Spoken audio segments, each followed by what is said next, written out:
अस्सलामुअलैकुम नाजरीन, मैं हूं आपका मेज़बान अली उस्मान वट्टू और आप देख रहे हैं PSP KG न्यूज़।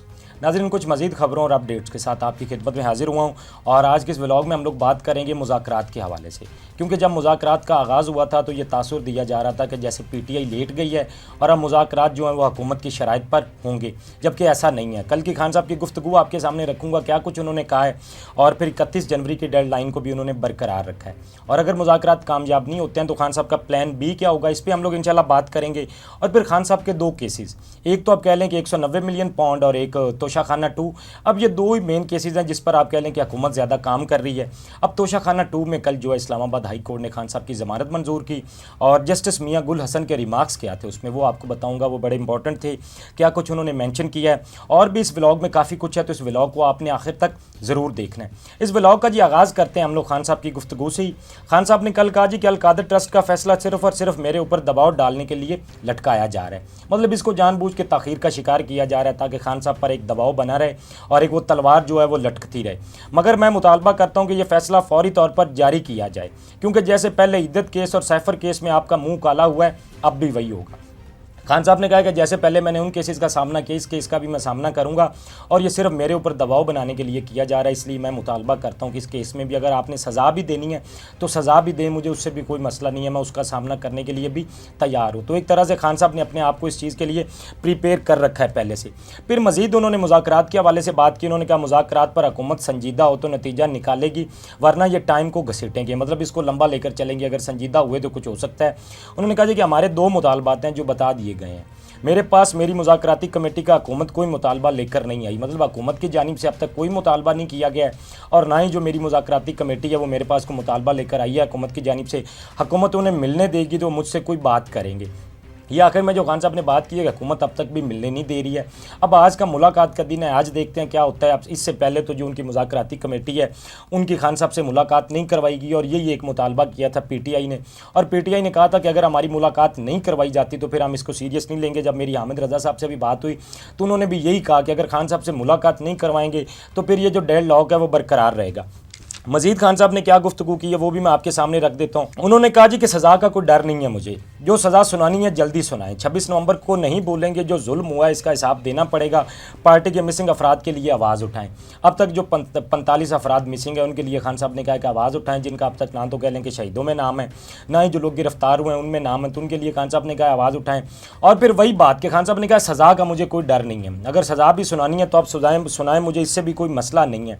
फिर बुशरा बीबी के हवाले से भी उन्होंने बात की। उन्होंने कहा कि बुशरा बीबी पर डील करने के इल्ज़ाम दुरुस्त नहीं है, वो किसी से मुज़ाकरात नहीं कर रही, क्योंकि ये बात की जा रही थी कि बुशरा बीबी शायद पस पर्दा भी मुज़ाकरात चल रहे हैं और वो बुशरा बीबी कर रही हैं। तो उन्होंने कहा ऐसा कुछ नहीं है, हुकूमत के साथ ही हमारे मुज़ाकरात हो रहे हैं और उसके लिए मैंने कमेटी बना रखी है। और फिर खान साहब ने कहा जी कि मैं नवाज शरीफ और जरदारी की तरह NRO नहीं लूँगा, और ये खान साहब पहले भी बात कर चुके हैं कि मैं अपने केसेस का फैसला करूँगा, NRO मैं बिल्कुल नहीं लूँगा। मजीद उन्होंने कहा जी कि जैसे हमूदुर रहमान कमीशन की रिपोर्ट के जरिए वाज़ा हुआ था कि याह्या खान ने अपनी ताकत और इक़्तिदार की खातिर मुल्क के निज़ाम को तहस नहस किया, वही काम आज भी किया जा रहा है, मतलब उसी रवायत को बरकरार रखते हुए दोबारा से वही चीज़ें की जा रही हैं जो हमूदुर रहमान कमीशन में हुई थी।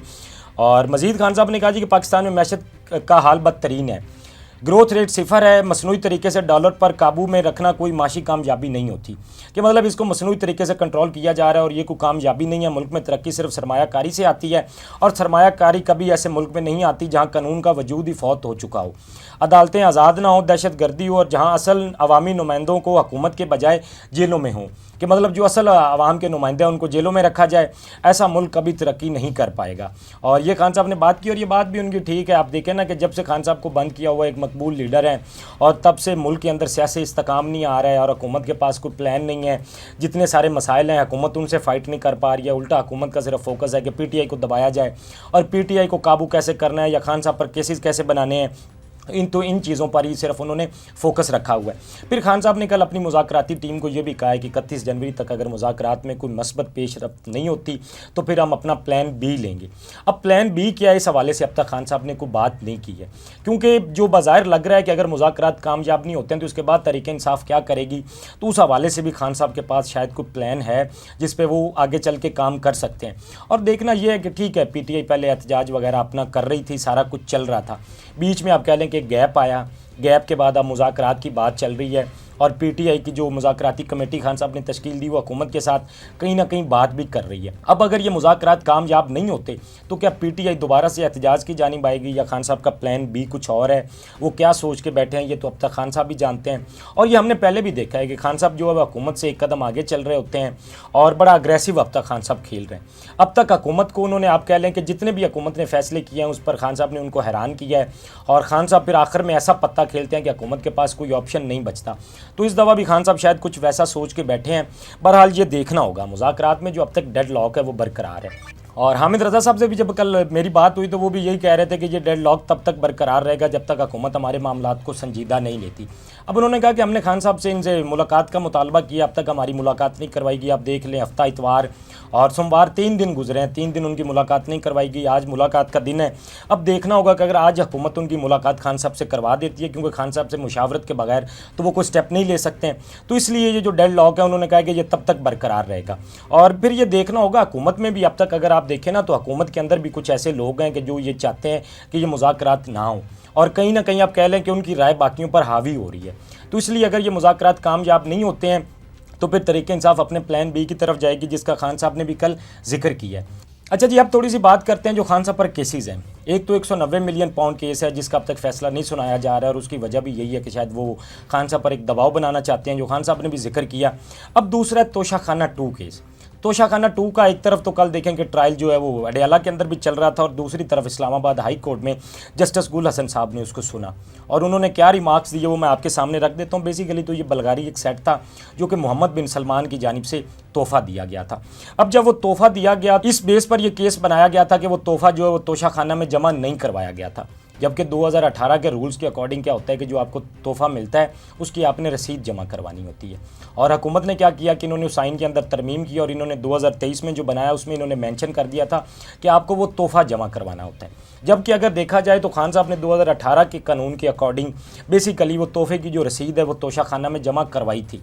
और फिर कोर्ट रिपोर्टर से जब हमारी बात हुई तो उन्होंने कहा कि ये तो केस बनता ही नहीं था, मतलब। और जस्टिस गुल हसन साहब ने भी यही रिमार्क्स दिए कि ये केस तो सिरे से बनता ही नहीं है, क्योंकि जो बल्गारी सेट जिसके हवाले से ये बनाया गया है और जिस तरह से वो सारा प्रोसीजर हुआ है उसमें तो कोई इस तरह का हुआ ही नहीं है कुछ।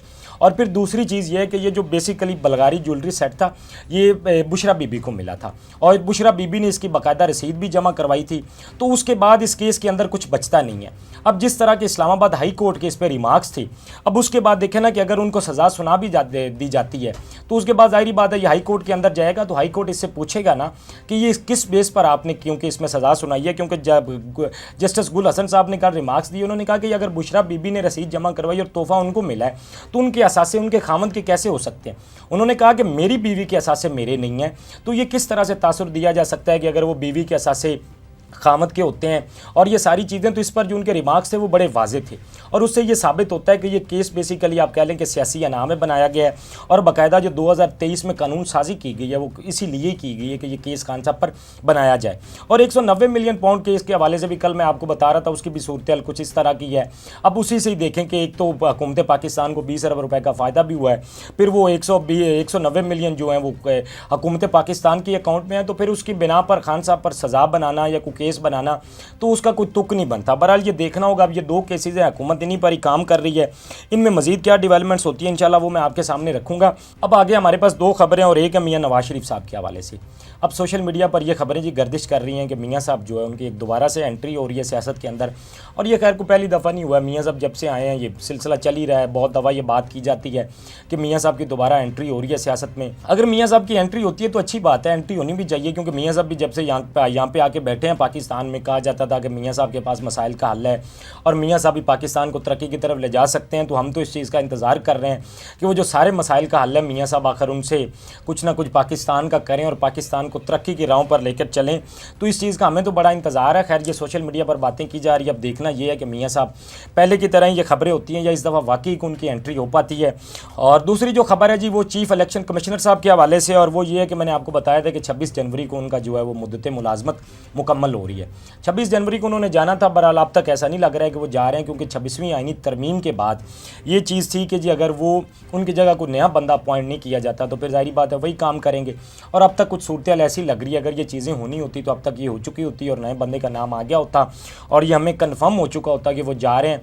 बहरहाल अब तक ऐसा होता नज़र नहीं आ रहा, तो लगता यही है कि यही चीफ़ इलेक्शन कमिश्नर साहब आगे चलेंगे और वही मामलात को देखेंगे। बहरहाल ये आगे कुछ डेवलपमेंट्स थी जो मैंने आपके सामने रखी हैं। आज मुलाकात का दिन है, इंशाल्लाह खान साहब की जो कह लें कि मुज़ाकराती कमेटी है या उनके वकला की आज अगर उनसे मुलाकात होगी तो उसके भी जो हवाले होंगे इंशाल्लाह अगले व्लॉग में वो आपके सामने रखूँगा। आप भी अपने फीडबैक से हमें ज़रूर आगाह कीजिएगा। अब तक के लिए इतना ही, अपने मेज़बान को दीजिए इजाज़त। अल्लाह निगहबान। इस तरह की और वीडियोस देखने के लिए सब्सक्राइब कीजिए हमारा चैनल और देखते रहिए PSP KG न्यूज़।